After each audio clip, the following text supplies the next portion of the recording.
Bismillahirrahmanirrahim. Assalamualaikum warahmatullahi wabarakatuh. Alhamdulillahi rabbil alamin. Wa bihi nasta'inu ala umuri dunya waddin. Ashhadu an la ilaha illallah wahdahu la syarika lah. Wa ashhadu anna sayyidana wa nabiyyana Muhammad sallallahu alaihi wasallam la nabiyya ba'dah. Amma ba'd. Bapak dan ibu-ibu, ikhwan serta akhwat, saudara-saudari sekalian yang dimuliakan oleh Allah Subhanahu wa taala. Kembali kita bersyukur pada Allah Subhanahu wa taala pada pagi hari yang cukup berbahagia ini. Allah berikan kembali kepada kita melalui qudrah dan inayahnya taufik untuk kembali hadir dalam majlis tadabbur Al-Quran yang berberkah ini. Salat beserta salam senantiasa kita doakan semoga dicurahkan selalu kepada baginda Nabi kita Rasulullah Sallallahu Alaihi Wasallam, Nabi Muhammad beserta segenap keluarga beliau dan para sahabat beliau ajma'in. Bapak dan Ibu yang dimuliakan Allah, hari ini kita kembali akan melanjutkan tadabbur Al-Quran surah Al-An'am dimulai dari ayat 10 sampai ayat 18 ya. A'udzu billahi minasyaitonir rajim. Bismillahirrahmanirrahim. Sebelumnya kita kembali melihat tadabbur daripada ayat sebelumnya seperti kita sampaikan. Surah Al-An'am dimulai dari ayat 1 sampai ayat 8 kemarin semuanya membahas tentang ajaran tauhid.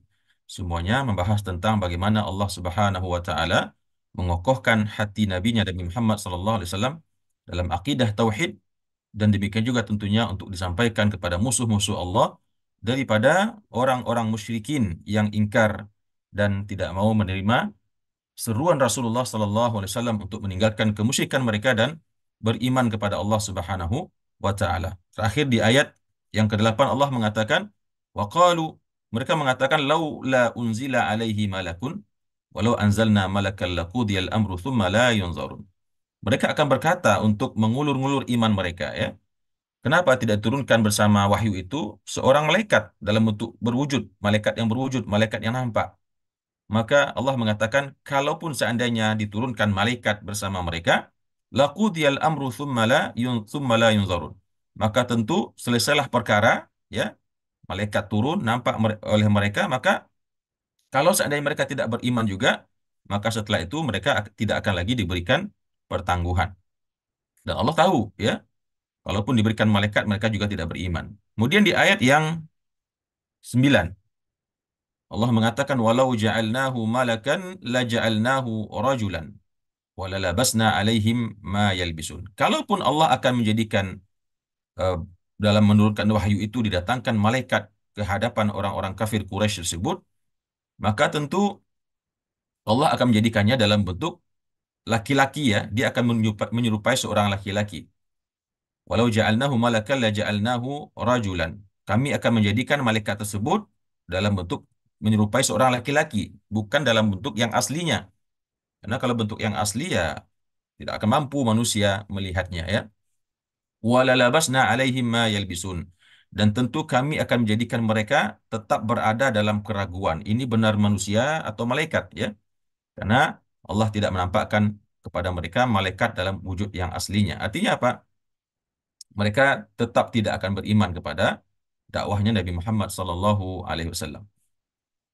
Kemudian di ayat selanjutnya Allah mengatakan walaqad ustuhzi'a birusulim min qablik, dan sungguh betul-betul telah diperolok-olokkan, telah dihinakan, telah dipermainkan dengan para rasul-rasul min qablika, sebelum engkau wahai Muhammad sallallahu alaihi wasallam.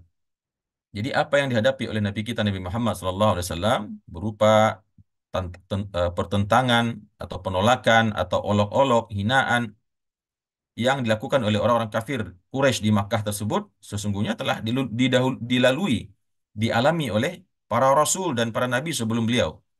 Tidaklah ada rasul Allah utus kecuali pasti umatnya, kaumnya, sebagian sebagian besar atau sebagiannya menghina, mengolok-olok, mencaci, bahkan mengintimidasi rasul-rasul Allah tersebut. Lalu kata Allah, fahaqa billadzina sakhiru minhum. Maka akibat olok-olokan mereka tersebut, maka turunlah, ya, kepada orang-orang yang mencemooh, mengolok-olok di antara mereka itu, makanu bihi yastahzi'um. Apa-apa yang dulu mereka olok-olokkan. Mereka diturunkan oleh Allah musibah, diturunkan iqab, diturunkan hukuman sebagaimana dulu yang menimpa umatnya Nabi Hud, umatnya Nabi Saleh, umatnya Nabi Syuaib dan nabi-nabi sebelumnya yang Nabi Nuh yang dihancurkan oleh Allah dengan azab dan siksaan yang sangat dahsyat eh, ketika mereka masih hidup di dunia, belum sebelum di akhirat nanti ya. Maka tentunya ini maksud daripada ayat ini disampaikan kepada nabinya adalah untuk mengokohkan hati Nabi Muhammad bahwasanya tidak perlu bersedih ya, tidak perlu kecewa dengan apa yang dihadapi dari eh, pengikutnya, dari umatnya, dari orang kampungnya sendiri yang di Mekah ya.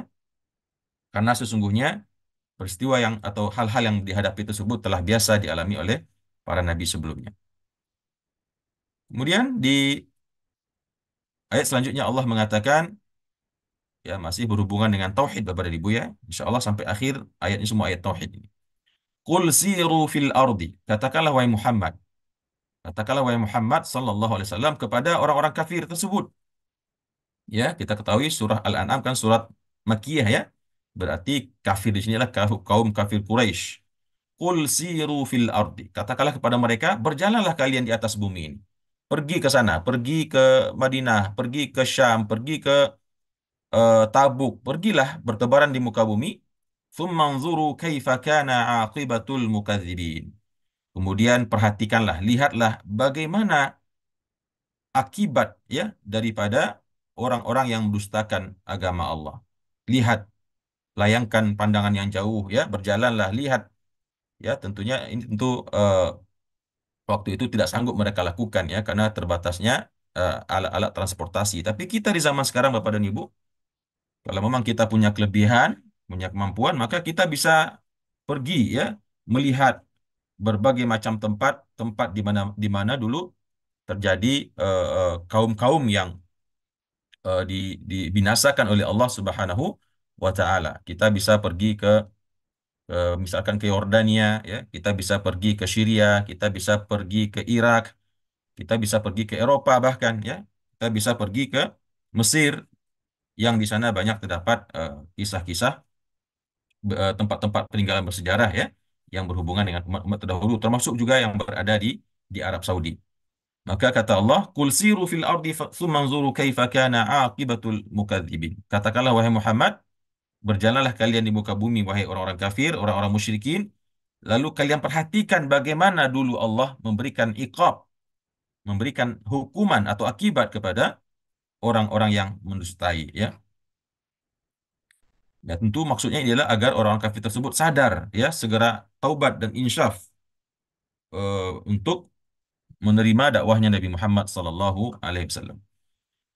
Kemudian di ayat yang selanjutnya Allah mengatakan, "Qul liman ma fis samawati wal ard." Katakanlah wahai Muhammad kepada mereka, liman ma fis samawati wal ard. Kepunyaan siapakah? Liman kepunyaan siapakah? Apa-apa yang ada di langit dan apa-apa yang ada di bumi? Maka Allah langsung menuntun nabinya untuk memberikan jawaban, "Qul lillah." Ya, nggak usah tunggu mereka menjawab, langsung katakan qul lillah. Katakanlah kepada mereka, semua apa yang ada di langit dan semua apa yang ada di bumi itu adalah miliknya Allah, kepunyaannya Allah Subhanahu wa taala. Jadi, penguasa segala apa-apa yang terdapat dalam jagat raya ini, mulai daripada bintang, ya, planet, galaksi, yang apapun yang berada di langit dengan tujuh lapis tersebut dan juga apapun yang ada di bumi semuanya adalah milik Allah Subhanahu wa taala karena memang Allah yang menciptakannya, Allah yang menjadikannya dari tidak ada menjadi ada. Kataba ala nafsihi rahmah, ya. Meskipun Allah itu penguasa, ya, dia menguasai semuanya, namun Allah itu memiliki sifat kataba ala nafsihi rahmah. Dia telah menetapkan, dia telah men- mentahbiskan begitu ya kira-kira ya.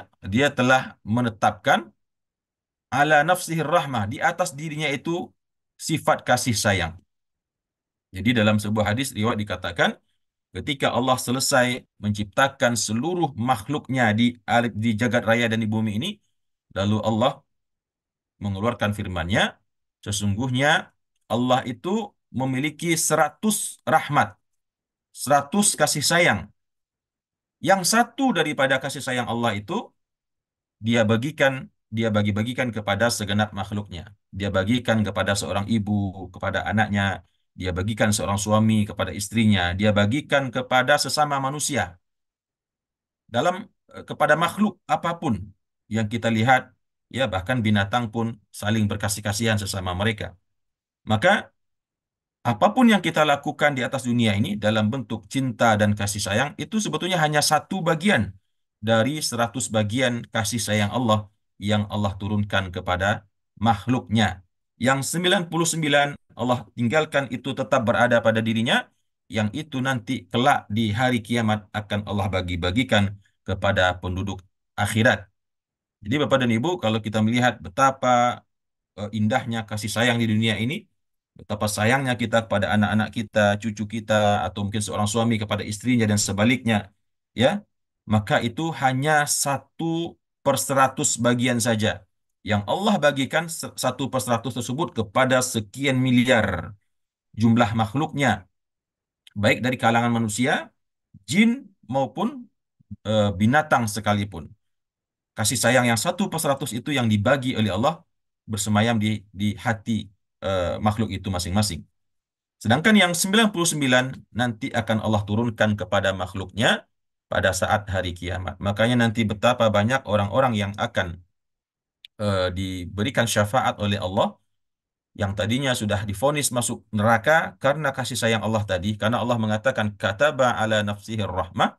Allah telah menetapkan, ya, menentukan bahwasanya wajib bagi dirinya itu untuk memiliki sifat rahmah, memiliki sifat rahim, maha pengasih kepada segenap ciptaan atau makhluknya. Maka nanti di akhirat, dalam riwayat tersebut dijelaskan, setiap hari itu beberapa jumlah ribuan manusia atau mungkin jutaan manusia Allah keluarkan dari api neraka. Ada yang mengatakan sejak mereka di dunia. Ada yang memang seharusnya mereka itu berhak masuk neraka, tetapi dengan izin Allah, di antaranya melalui bulan Ramadan, ya, sebagaimana hadis Rasulullah SAW yang disahihkan oleh Al-Imam Al-Bani dalam maknanya yang kira-kira berbunyi, sesungguhnya inna lillahi fi kulli fitrin itqun, ya, fi syahr Ramadan, ya, itqun minan nar. Sesungguhnya Allah membebaskan begitu banyak daripada makhluknya di bulan Ramadan di setiap malam ketika mereka sedang berbuka puasa. Jadi mudah-mudahan kita termasuk di antara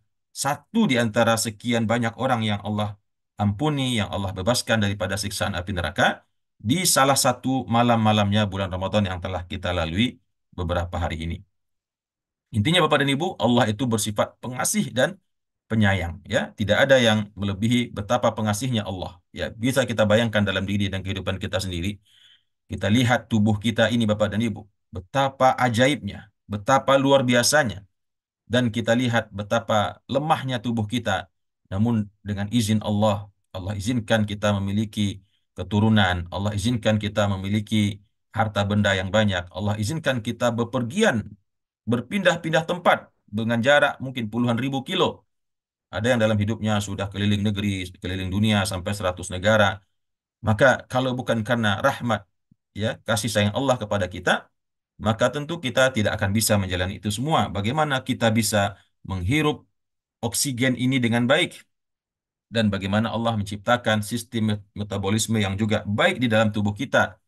Maka ini salah satu di antara sekian banyak bukti kasih sayang Allah Subhanahu wa taala. Wa fi anfusikum afala tubsirun. Dan pada tubuh kalian sendiri kata Allah terdapat tanda-tanda kekuasaan dan kasih sayang Allah, maka apakah kalian tidak memperhatikannya? Demikian Allah mengatakan di sini menyelipkan kalimat kataba ala nafsihir rahmah ketika tadi baru saja mengecam orang-orang musyrik. Ini artinya apa Bapak dan Ibu? Meskipun mereka musyrik seperti apapun sekalipun, menghina, menyakiti, memperolok-olok nabinya Allah, tapi kalau mereka kemudian mau beriman kepada Allah dan bertaubat kepadanya, memohon ampunan akan dosa-dosanya, yaitu dengan bertaubat dan menerima dakwah Rasulullah Sallallahu Alaihi Wasallam, maka sesungguhnya kasih sayang Allah itu maha luas, ya. Kasih sayang Allah maha luas. Dalam sebuah hadis dikatakan, kalaulah seluruh penduduk bumi ini, ya, kalaulah seluruh penduduk bumi ini, eh, kalaulah, ya, maaf, ada dua versi hadis, ya. Kalau kalaulah manusia itu bermaksiat kepada Allah dengan segala macam bentuk maksiat, kemudian dia teringat, insaf, sadar dan kembali kepada Allah, maka kata Allah, la ubali.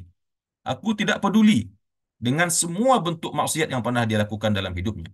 Ketika sang hamba datang bertaubat, memohon ampun, diampuni semuanya oleh Allah, dosa-dosa tersebut bahkan dijadikan semua dosa itu menjadi hasanat, menjadi kebaikan. Karena memang Allah itu zat yang maha pengasih, kata ba'ala nafsih rahmah.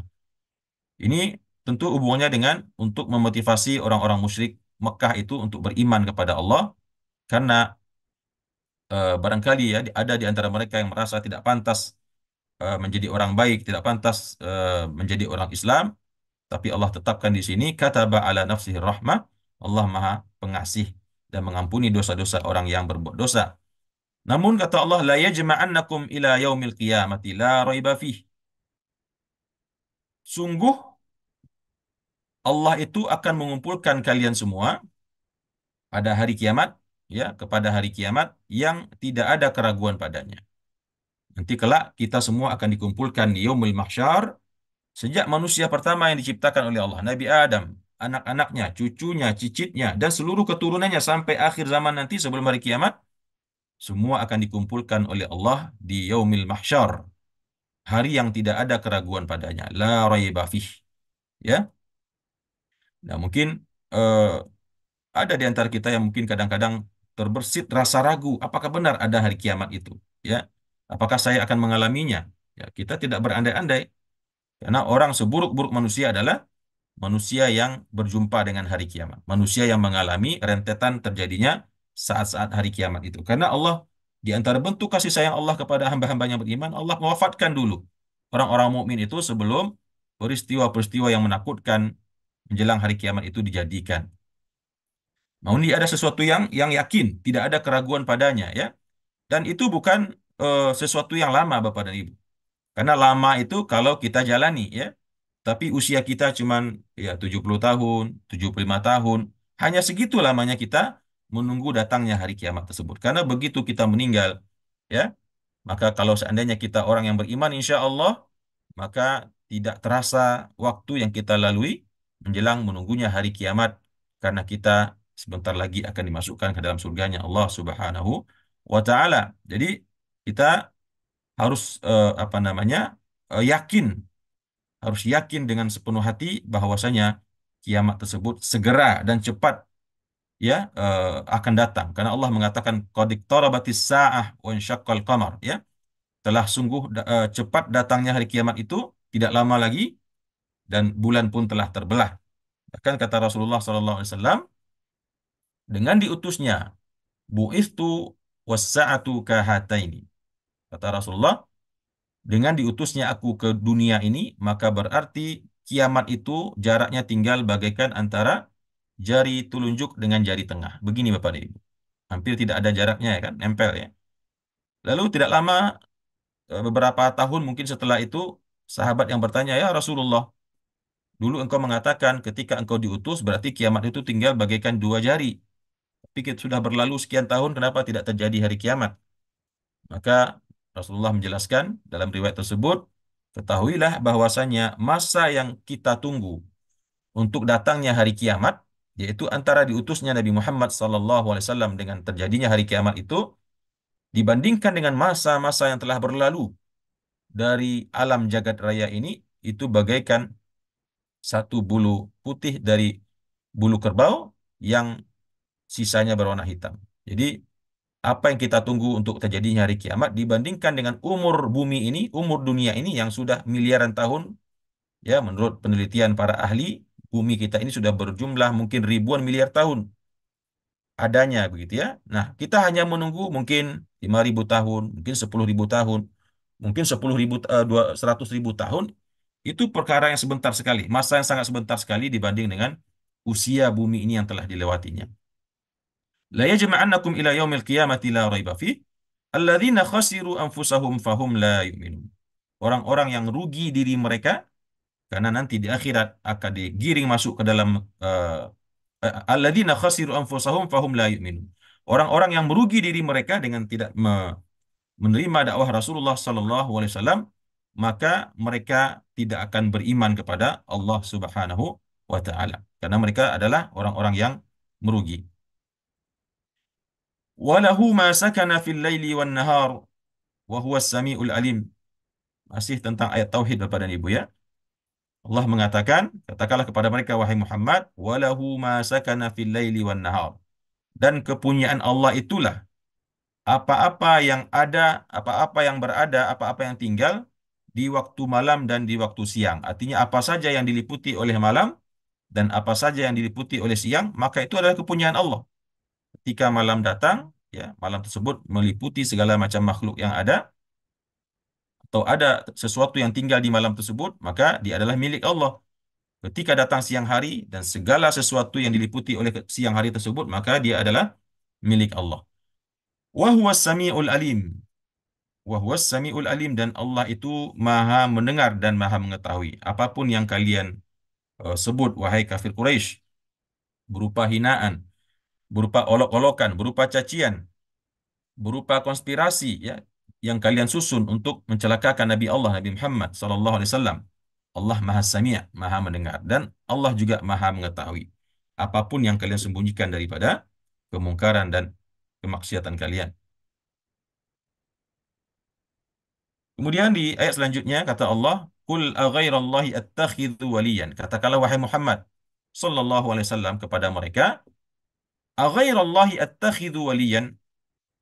Apakah selain Allah yang akan aku jadikan sebagai wali, sebagai pelindung, sebagai tempat memberikan loyalitas, sebagai pemimpin, sebagai teman? Apakah mungkin aku mengambil selain Allah untuk aku jadikan sebagai wali, sebagai waliku? Yang mana Allah itu sifatnya adalah fatiris samawati wal ard. Dia yang menciptakan langit dan bumi. Wa huwa yut'imu wa la yut'am. Dan dia yang kuasa memberi makan dan dia tidak perlu diberikan makanan. Ya, kata kata Nabi Muhammad kepada orang-orang kafir Quraisy, apakah mungkin saya menyembah selain Allah dan saya jadikan dia sebagai wali saya, sementara dia adalah zat yang telah menciptakan langit dan bumi. Fatir di sini artinya menciptakan, dari ada sama dengan khaliq juga ya. Khalaqa fatara, sama artinya yaitu menciptakan. Menciptakan langit dan bumi dan segala isinya, dan begitu juga dia adalah zat atau Tuhan atau Allah yang memberi makan, wala yut'am, dan dia tidak diberi makan. Yang memberi makan kita adalah Allah, dan Allah tidak perlu diberikan makan ya. Qul inni umirtu, katakanlah wahai Muhammad, inni umirtu an akuna awwala man aslam. Sesungguhnya aku diperintahkan kepadaku untuk supaya menjadi orang yang pertama, orang-orang yang berserah diri, untuk menjadi orang yang pertama yang menganut agama Islam, atau orang yang pertama yang mengislamkan dirinya kepada Allah Subhanahu wa taala. Itu kata Rasul, kata Allah, katakan kepada mereka, sesungguhnya aku diperintahkan kepadaku untuk menjadi orang yang pertama mengislamkan diri kepada Allah Subhanahu wa taala.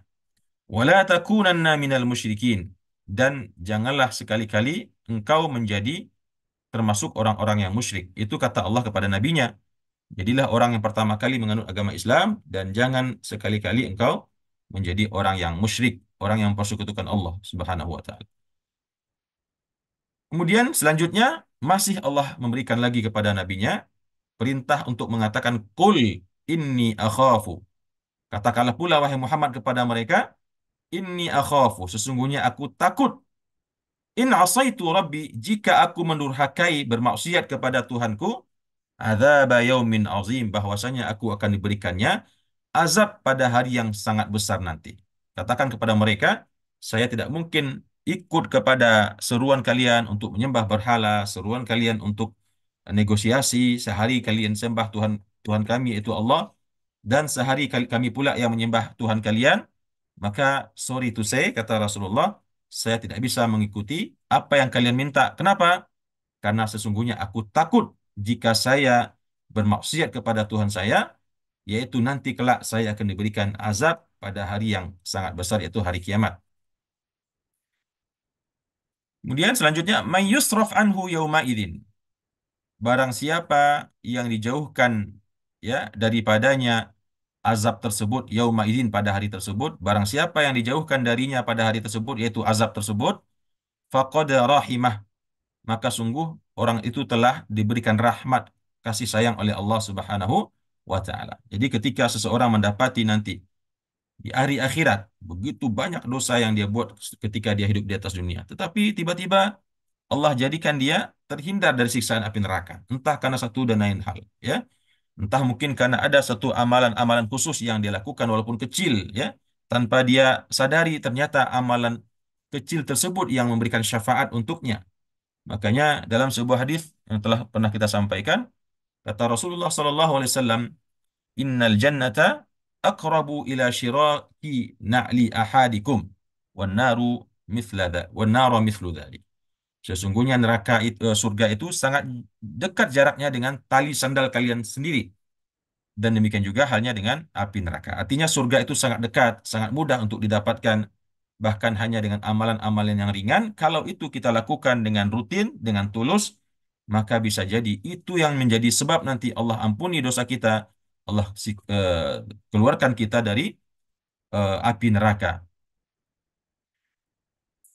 Jadi siapa yang Allah hindarkan nanti pada hari kiamat tersebut dari azabnya, faqad rahimah. Maka berarti orang tersebut telah dirahmati, disayangi, dikasihi oleh Allah Subhanahu wa taala. Wa dzalikal fawzul mubin. Dan itulah sebuah keuntungan, kemenangan, kesuksesan yang nyata.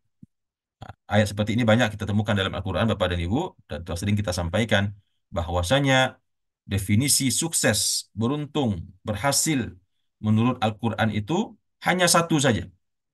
Ya, definisi orang sukses, orang beruntung, orang yang menang menurut Al-Quran itu hanya satu saja, yaitu orang yang masuk surga dan dihindarkan dia dari api neraka. Sedangkan selain itu bukanlah sebuah kesuksesan, ya.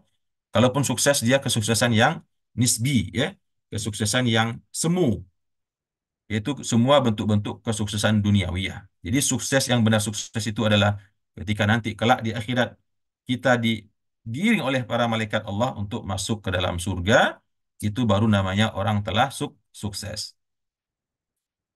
Kemudian terakhir, wa iyam saskallahu bidurrin, dan katakanlah pula kepada mereka wahai Muhammad, dan jika Allah menimpakan kepada kalian, Allah pegang kalian dengan sebuah kemudaratan, Allah timpakan kepada kalian kemudaratan dengan segala bentuknya, diberikan sakit, diberikan musibah, diberikan terjatuh, kecelakaan, kegagalan, ya, apapun itu, baik yang menimpa fisik maupun yang menimpa hati, fala kashifa lahu illahu, maka tidak ada kekuatan zat yang dapat menghilangkan dur atau mudarat tersebut, ya, kecuali kecuali dia, yaitu Allah Subhanahu wa taala. Jadi ini tauhid Bapak dan Ibu, ya. Dan sebaliknya, wa saska bi khairin, dan kalau seandainya dia menghendaki untuk menimpakan kepadamu dengan sebuah kebaikan, fahuwa ala kulli syai'in qadir, maka sesungguhnya dia sanggup untuk melakukan semuanya. Luar biasa ini ayat ini, ya. Sehingga kalau kita mentadaburi ayat ini dengan baik dari Bapak dan Ibu, maka keimanan kita akan semakin kokoh, tauhid kita akan semakin kuat. Maka seorang mukmin yang tauhidnya kokoh, imannya kuat, dia akan tampil menjadi yang pertama seorang yang pemberani. Itu sudah pasti itu. Karena dia tahu mudarat, manfaat itu hanya dari Allah. Walaupun berkumpul seluruh manusia di jagat raya ini, di dunia ini untuk memberikan kepadanya mudarat, membunuhnya misalkan, tetapi Allah tidak berkehendak, tidak izin, maka itu tidak akan terjadi. Dan sebaliknya, kalau seluruh penduduk bumi ini berkumpul kompak semua untuk memberikan kepadanya suatu manfaat, tapi Allah tidak izin, Allah tidak berkehendak, maka sungguh yang diinginkan oleh sekian manusia banyaknya itu tidak akan terrealisasi. Wa huwal qahiru fawqa ibadih. Dan Allah itu dan Allah itu adalah zat yang maha berkuasa, ya. Al-Qahir di sini maha berkuasa, maha memaksa, maha mencengkeram. Al-Qahir di sini artinya seorang pimpinan yang mencengkeram orang yang dia pimpin dengan kuat, ya, yang tidak bisa membantah, yang tidak bisa melawan. Ya, tentu dalam artian yang positif kalau itu dibawakan kepada Allah Subhanahu wa taala, bukan dalam artian kezaliman, ya. Wa huwal qahiru fawqa ibadih. Dia memiliki kekuasaan yang absolut yang mutlak di atas hamba-hambanya. Jadi setinggi apapun pangkat seseorang, ya, sehebat apapun orang tersebut, maka Allah jauh berada di atasnya. Wa huwal hakimul khabir. Dan dia adalah Allah yang maha bijaksana dan maha mengkhabarkan dan mengetahui dan nanti mengkhabarkan apapun yang dikerjakan oleh manusia. Masya Allah Bapak dan Ibu, ayat 9 sampai 18 kita tadaburi semuanya berbicara tentang aspek-aspek tauhid. Bagaimana Allah Subhanahu wa taala mengokohkan hati Nabi kita Nabi Muhammad SAW mengajarkan kepadanya nilai-nilai dan ajaran-ajaran tauhid yang tentunya di samping untuk beliau sendiri juga untuk disampaikan kepada umatnya, baik orang-orang musyrikin yang terus menentang beliau, begitu juga kepada umatnya, pengikut yang telah beriman kepada Nabi Muhammad SAW agar senantiasa kokoh, teguh, dan istiqamah di dalam akidah Islam yang mulia ini. Mudah-mudahan apa yang kita tadaburi pada pagi hari ini sedikit banyaknya bisa mempengaruhi keyakinan kita, akidah kita, karena akidah inilah pokok utama urusan kita Bapak dan Ibu. Kalau akidah kita sumbing, akidah kita rusak, maka yang lain itu sia-sia semua. Ibadah kita sia-sia, apapun itu menjadi sia-sia. Tapi insya Allah kalau akidah kita selamat, akidah kita lurus, akidah kita bersih, maka itu akan menjadi penjamin untuk hal-hal yang lain juga insya Allah bisa mencapai kesempurnaannya. Mudah-mudahan ada manfaatnya. Terima kasih atas perhatian Bapak dan Ibu dan mohon maaf atas kekurangan penyampaian saya. Salah dan khilaf ucapan dan perkataan. Aku qauli hadza wa astaghfirullah li wa lakum. Wassalamualaikum warahmatullahi wabarakatuh.